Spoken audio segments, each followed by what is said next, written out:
চট্টগ্রামে সাইনিংয়ের পর মনে হয়েছিল লাইফের সবচেয়ে বাজে সিদ্ধান্ত। বিসিবি দায়িত্ব নেয়ার পরই বদলে গেছে সব, বলছেন চট্টগ্রাম ওয়ারিয়র্স অধিনায়ক শেখ মেহেদী। হতাশা থেকেই ফেসবুকে দিয়েছিলেন পোস্ট। অধিনায়কত্ব করাটা কঠিন মনে হচ্ছিল। যমুনা টিভিকে দেয়া সাক্ষাৎকারে এসব জানান মেহেদী। হাসান আল মারুফের প্রতিবেদনে আজ থাকছে প্রথম পর্ব। বিপিএলের আগে যে দলটা বিতর্ক আর নানান সমালোচনার কারণে সবচেয়ে বেশি প্রশ্নবিদ্ধ হয়েছিল, সেই দলটাই শুরু থেকে চমক দেখিয়েছে, দারুণ পারফর্ম করেছে এখন পর্যন্ত চট্টগ্রাম রয়্যালস। আজকে আমাদের সঙ্গে যুক্ত আছেন সেই দলের অধিনায়ক শেখ মেহেদী। মেহেদী, স্বাগত আপনাকে। মাঠের পারফরমেন্স দিয়ে সব কিছু আসলে ইতিবাচক করা, বিসিবি টেক ওভার করলো, সব দারুণ একটা পারফরমেন্স সব মিলিয়ে কেমন দেখছেন এখন পর্যন্ত? না, এমন কিছু না। আপনার কন্ট্রোভার্সি সব জায়গায় হবে, এটা থাকবে, বাট আপনি যখন মাঠে ঢুকবেন মেন ফোকাস তো আপনার মাঠেই থাকে। যখন আপনারা পারফর্ম করবেন, টিমের রেজাল্ট হবে, আলটিমেটলি এটা একটা প্রকৃত জবাব দেওয়ার একটা জায়গা যে আপনি পিছনে যতই কন্ট্রোভার্সি করেন না কেন, আপনি যদি ইনফিল্ডে পারফর্ম করেন সব জায়গায় সেটা স্টপ হয়ে যায়। বিপিএলের যখন নিলাম হচ্ছিল বা নিলামের পরে বিপিএল শুরুর আগে অনেক রকম বিতর্ক ছিল, অনেক প্রশ্ন ছিল। আপনাদের মধ্যে সেই সময় আসলে কেমন আলোচনা হচ্ছিল বা কী ভাবছিলেন আপনারা সেই সময়টায়?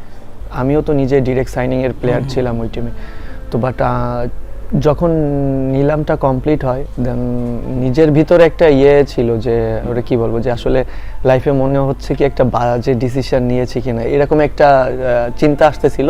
এবং আপনি একটা পোস্ট দিয়েছিলেন, পরবর্তী সেটা ডিলিট করেন, নিশ্চয়ই হতাশা থেকেই তো? হতাশা থেকে আসলে, যে তারপর না চিন্তা করছি না, খেলা তো নিজের খেলা খেললে হয়তো বা সবাই যদি ওইভাবে খেলতে পারে, বেটার করতে পারে, মানে ইমপ্রুভ করার সুযোগ থাকে। দেখছে মিডল টুর্নামেন্টের ভিতরে এই জিনিসটা এমন হতে পারতো, বিগত বছর যেভাবে রাজশাহী করেছিল। তা আমি বলবো যে ওই দিক থেকে যে যখন বিসিবি হ্যান্ড ওভার করে নেয়, ওর পর থেকে আমার মনে হয় প্রত্যেকটা প্লেয়ারের ভিতরে একটা স্বস্তি কাজ করছে। নিলামে গেলে কি আরও বেশি দাম পেতেন? হ্যাঁ, ওটাই মনে হচ্ছিল। দেখেন, নিলামে যখন যাই, মানে নিলামের আগেই তো আমি ডিরেক্ট সাইনিংয়ে চলে যাই। এর আগেও আমি ডিরেক্ট সাইনিং করার পরে কয়েকটা টিম আমাকে বলতেছিল যে তুমি যদি চলে আসো আমরা তোমার আরও ভালো প্রাইস দিয়ে নিব, আর কি কথোপকথন এইভাবে চলতে থাকে। বাট আমি তো তাদেরকে বলছিলাম যে আসলে সাইন করার পরে আর কোনো তো অপশন থাকে না, বাট এমন আর কি। বাট নিলামের দিন নিজেরে ডিসঅ্যাপয়েন্টেড লাগতেছিল নিজের প্রতি, যে আসলে হয়তো বা লাইফে কয়েকটা ডিসিশন, লাইফে কয়েকটা ডিসিশনের ভিতরে এই ডিসিশনটা হয়তো বা বাজে ছিল, বাট আল্লাহ উত্তম পরিকল্পনাকারী। বিপিএলে এখন পর্যন্ত ব্যাটে বলে আপনার পারফরমেন্সটা কেমন মূল্যায়ন করছেন? টিম ওয়াইজ খেলা হচ্ছে, আমাদের প্লেয়ার যারা আছে সবাই পারফর্ম করতেছে, এইটা নিয়ে আমার খুব ভালো লাগছে। যখন আপনি ব্যক্তিগত পারফরমেন্স থেকে অ্যাজ এ ক্যাপ্টেন হিসেবে আপনি যদি প্রত্যেকটা টিমের প্লেয়ার পারফর্ম করে, সেই টিমের জন্য খুব আশীর্বাদ হয়ে যায় যে এরকম একটা টুর্নামেন্ট যদি আপনি সবাই ফর্মে থাকে। মাশাআল্লাহ, এই দিক থেকে আমি বলবো যে আমাদের ব্যাটিং বোলিং ওয়াইজ সবাই মাশাআল্লাহ ভালো পারফর্ম করতেছে, এইটা টিমের জন্য ভেরি গুড সাইন।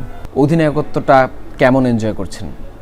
আমি আগে কখনো এরকম ক্যাপ্টেন্সি করি নাই, তো আমার জন্য একটু ডিফিকাল্ট ছিল। সত্যি কথা, আমার জন্য একটু ডিফিকাল্ট ছিল আসলে আমি কিভাবে ডেলিভার করবো। বাট আমার কাছে মনে হয় আমার এক্সপিরিয়েন্স যতটুকু হয়েছে ইন্টারন্যাশনাল ক্রিকেট এবং বিপিএলে, আমি মনে হয় আমাদের টিমে সব থেকে বেশি ম্যাচ খেলা প্লেয়ার, ওই এক্সপিরিয়েন্সটার দিক থেকে আমি হয়তো বা সেটা ডেলিভার করতে পারছি। হাসান আল মারুফ, যমুনা স্পোর্টস, সিলেট।